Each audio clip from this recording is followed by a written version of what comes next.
Hi, this is Paul Tumey, Creative Director at Presentation Tree, a company that has helped many other companies and clients tell their stories well. And today I have a neat trick for you to help make your PowerPoint graphics pop. We're going to be looking at how to add a floor shadow underneath an object on your slide that helps give it a sense of context and presence. Now, there is an option available in the PowerPoint Tools menu in the Shape Effects menu found in the Home tab. If you go to Shadow, it's this one right here called Below. This is really similar to what we're going to create, but I'm going to show you why this won't work. So I've selected the Below, and now a lot of you probably know you can adjust the shadows simply by going back in after you've applied a shadow and choosing shadow options. Now I need to see if I can get this shadow to rise up enough so that the object doesn't appear to be floating. That's the problem. When we add this little floor shadow that's in the menu, the object appears to be floating, and this is as far as I can get it.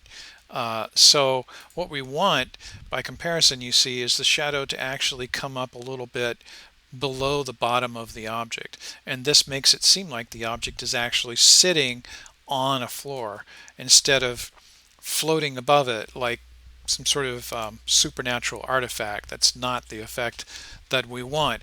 And so the below shadow is not something I use that often. This means that we have to create it. But before I show you how to create it, why would you go through the trouble of learning how to do this?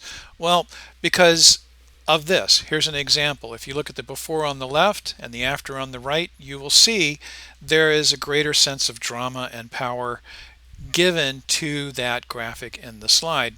Here it is underneath a person and a circular object. And here again, I think the slide on the right, just with the addition of this one little element, a drop shadow, really adds a great deal of visual power and impact. This is really important when you're making slides, to have a sense of drama, because that's one of the tools of a good storyteller.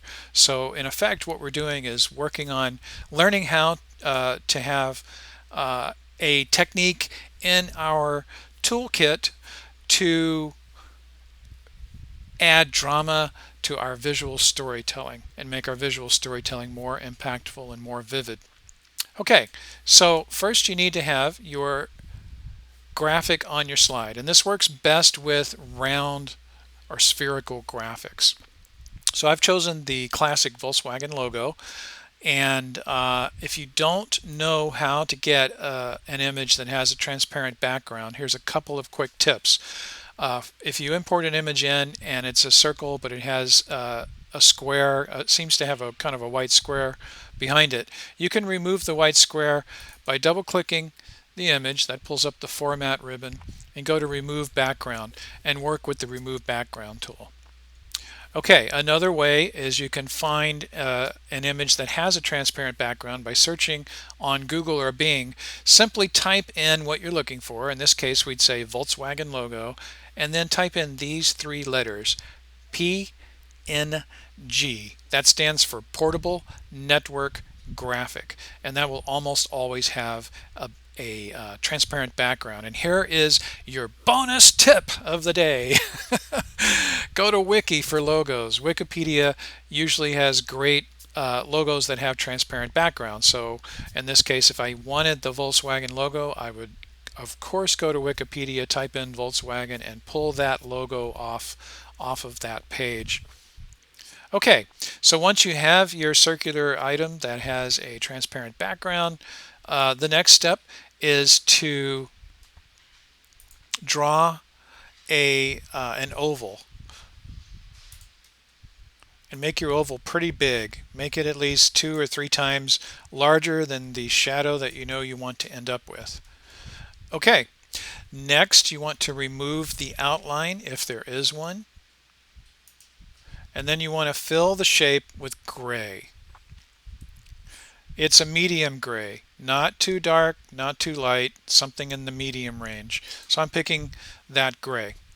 Okay, now we need to turn that gray into a gradient so that it is darker in the center, because that's how shadows work, right?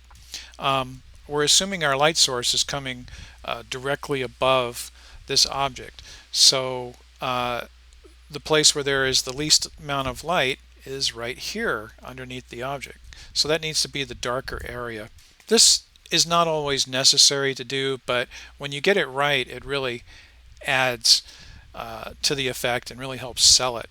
So how do you add a radial gradient? Well, go to Shape Menu or Shape Fill in the menu, and here it is. Here's the gradient tool, and we want the one that's darker in the middle. It's as simple as that. Okay, now we want to go into the Shape Effects menu, choose Soft Edges, and 50 points is usually what we're looking for. So I'm going to pick 50 points. And it's at this point that you want to move your shape behind your object. So I'm going to do that now. And obviously the shadow is too big, so I need to make an adjustment. And depending upon what size you drew your oval and where you positioned it, you'll end up needing to adjust as well. So you can adjust on the sides until you get it right, and then do a double check and make sure that your object and your shadow are aligned center. And there you have it. There's your effect.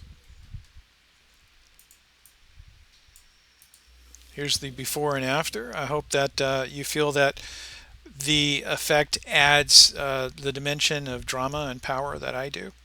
And again, I'm Paul Tumey at Presentation Tree. Feel free to contact me if I can be of any help to you. Thanks for watching.